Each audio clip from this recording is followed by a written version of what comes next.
दोबारा फरमाएगा कि कुरान करीम में नंबर लिखा है तौरा के बारे में आपने ये फरमाया कुरान करीम में 11 जगह आया है। सूरा हूद उसकी आयत नंबर 17 में लिखा हुआ है कि तौरात जो है वो इमाम रहमत है, इमाम व रहमा। जी हाँ, कुरान करीम में है बिल्कुल। और इमाम का काम है लीड करना। जी। और फिर कुरान शरीफ के 11 मकामात में आया है, जी कुरान शरीफ के 11 मकामात में आया है कि तौरात, ज़बूर, सहाइफ़े अंबिया, अनाजील, जी इसमें नूर है, इसमें हदायत है। जिस चीज में नूर और हदायत जिसको वो कुरान शरीफ कह रहा है, आप उसको कैसे कह सकते हैं कि वो तब्दील हो गई? और खुदा की जात से आप ये तवक्को करें कि उसका कलाम तब्दील हो जाए? ना तौरात तब्दील हो सकती है, ना ज़बूर तब्दील हो सकता है, ना अनाजील, ना सहाइफ़े अंबिया। खुदा का कलाम अटल है और ला तब्दील है। अच्छा, मेरा अगला सवाल ये है कि बड़ा मशहूर हो रहा है आजकल सोशल मीडिया में कि मैरी क्रिसमस ना कहें, इसका मतलब है खुदा ने बेटा जना, जबकि डिक्शनरी में इसकी मीनिंग जो है वो ये नहीं है। इसका मतलब ये है कि ईसा की विलादत मुबारक हो। तो आप मैरी क्रिसमस के क्या मीनिंग्स लेती हैं? मैरी का मतलब होता है खुशी। खुशी, ओके। ठीक है, क्रिसमस है जीसस की पैदाइश की खुशी।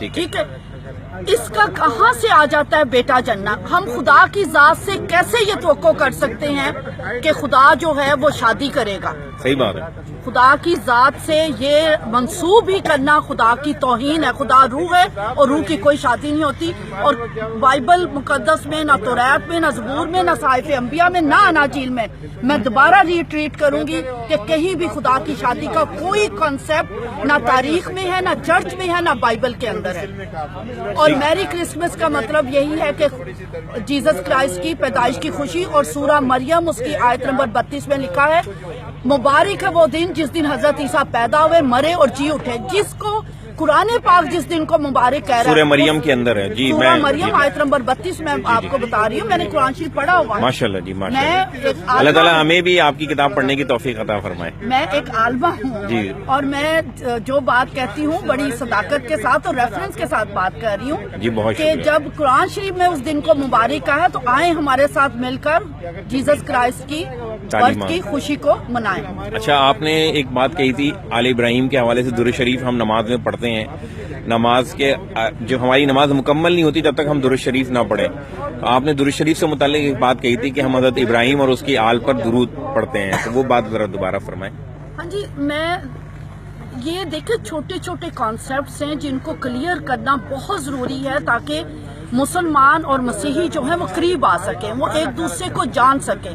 बिल्कुल ठीक है। कुरान शरीफ में आप 5 नमाजें पढ़ते हैं, सूरा फजर, जोहर, असर, मगरब, इशा, और उसमें आप अगर रखते हैं देखा जाए तो 50 रखते हैं। और हर रकत के बाद जब आपने दुरूद शरीफ की तिलावत करनी है, अल्लाहुम्मा सल्ली अला मुहम्मदिन कमा सल्लैता अला इब्राहीम व अला आले इब्राहीम, हर नमाज के आखिर में एक मरतबा पढ़ते हैं। ठीक है, पढ़ते हैं ना।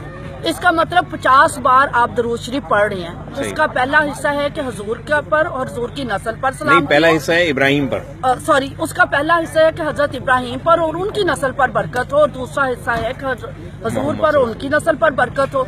और हजरत इब्राहिम की नस्ल कौन है?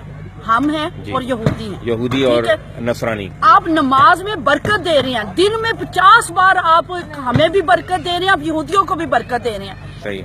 लेकिन जैसे नमाज खत्म होती है, खुतबे में क्या होता है? यहूदियों पर लानत, और जमात कह देगी आमीन। आप बताएं कि आप नमाज में उन्हें बरकत दे रहे हैं। रब्बे पाक ने बरकत देने का हुक्म दिया और तौरात में लिखा हुआ है, हजरत इब्राहिम ने खुद फरमाया, खुदाए कुदूस ने फरमाया कि जो तुझे मुबारक कहेगा और तेरी नस्ल को मुबारक कहेगा मैं उसे बरकत दूंगा। आप नमाज में बरकत दे रही हैं तो प्लीज अल्फाज से भी उन्हें बरकत। अच्छा, आपका कोई फेसबुक है जिसमें आपको ऐड कर सकें, लोग फॉलो कर सकें आपकी चीजों को पढ़ने के लिए और जानने के लिए? फेसबुक में मैं नहीं ऐसी चीजें लिखती, लेकिन मेरे प्रोग्राम्स जरूर आते हैं, मेरे और मेरे हस्बैंड के। मैं ऑर्डेन्ड पास्टर हूँ। ठीक है। और ये क्या होता है?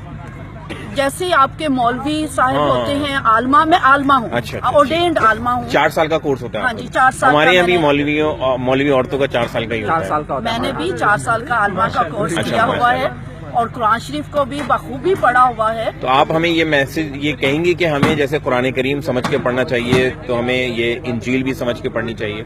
मैं कहूँगी कि आपको तौरात, क्योंकि आपका कुरान शरीफ कह रहा है कि वो इमाम रहमत है। बिल्कुल ठीक है। और जिस चीज को कुरान शरीफ इमाम कह रहा है उसको आपको जानने की जरूरत है। آپ قرآن شریف کو بھی سمجھ کے پڑھیے, آپ توریت, زبور, صحائف انبیاء اور اناجیل کو بھی سمجھ کے پڑھیے. یہ خدا کا حکم ہے. بہت شکریہ, thank you very much, thank you.